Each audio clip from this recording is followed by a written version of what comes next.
You know that feeling when you're in an argument and it's like you and the other person are on completely different planets? Well, it turns out you kinda are. Today, we're gonna pull back the curtain on the invisible psychological forces that drive our conflicts and how understanding them is the real key to finding better resolutions.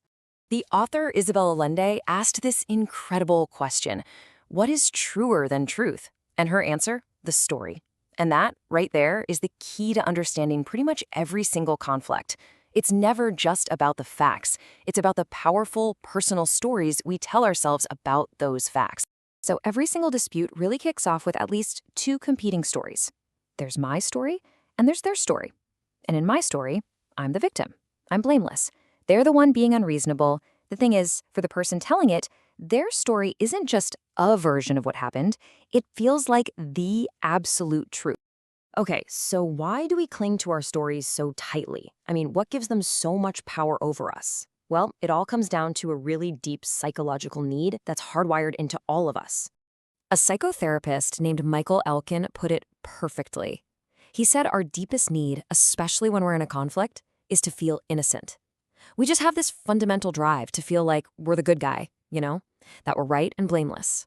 Our story is basically our brain's defense mechanism to protect that feeling of innocence. But this isn't just about our egos, right? Our brains are actually hardwired with these little mental shortcuts. You might know them as biases.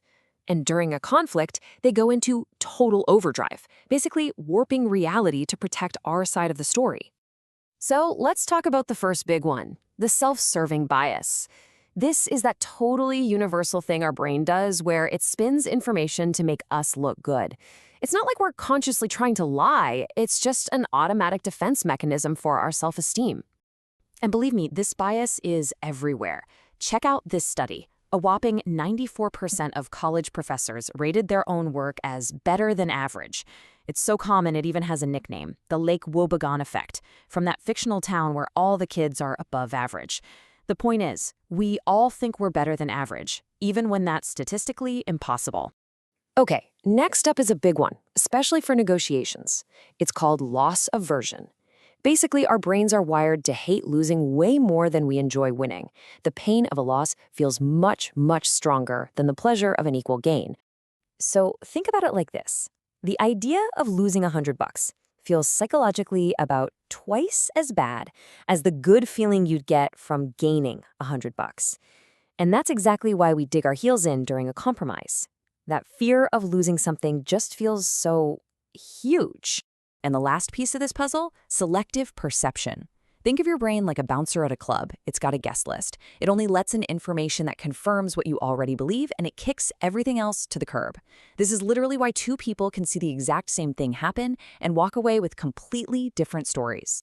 Okay, so if we're all walking around trapped inside our own biased stories, how does anyone ever solve a disagreement? It sounds impossible, right? Well, this is where a skilled mediator comes in. And their job isn't to be a judge. It's more like being a tour guide through this whole psychological maze.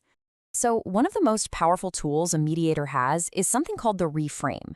Instead of letting someone get stuck on they are lying about what happened, a mediator will step in and reframe it. They'll say something like, "It sounds like you both have very different recollections of the event." See what they did there? It lowers the defenses and respects everyone's need to feel innocent without saying one person is right and the other is wrong. Another thing mediators do is completely shift the focus of the conversation. Let's take a really tough situation, like a contentious divorce. The parents are just stuck, right? They're fighting about who was wrong in the past. So how on earth do you get them to a place where they can co-parent effectively for years? Simple. You change the timeline. Instead of letting them relitigate the past, the mediator asks them to build a 5-year plan for their kids. This simple trick forces them to stop looking backward at their grievances and start looking forward together at a shared goal. It's an incredible way to find common ground where it seemed like there was none. And this brings us to a really important point. A truly successful resolution isn't just about the number you settle on or who gets what. It's about the process you take to get there. It turns out, feeling heard and respected is sometimes even more important than the final deal.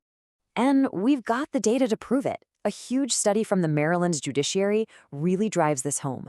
They compared people's experiences in mediation, that's ADR or alternative dispute resolution, versus the old school court process. And the results? They're not even close. People in mediation felt they could express themselves, that the real underlying issues got addressed, and that the whole thing was actually resolved. It's a night and day difference. So what does that tell us?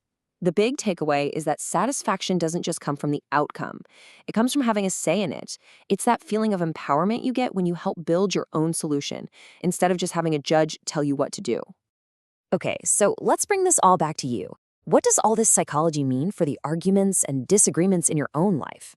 Well, it means you actually have a lot more power to change the dynamic than you might think. So here's your new conflict toolkit. 3 things to remember. Number 1, your story isn't the whole truth. It's your brain's version designed to make you the hero. Number 2, your brain has built-in biases. Just knowing they exist, like that self-serving bias, helps you see things a little more clearly. And number 3, reframe the problem. Stop asking who is right and start asking, how do we move forward? That's where the real solutions are hiding.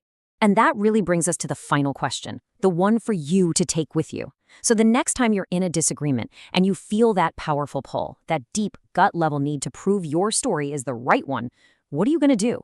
Are you going to dig in and fight for your story? Or are you going to take a breath, remember what's going on inside your brain, and start listening for a resolution? The choice, as always, is yours.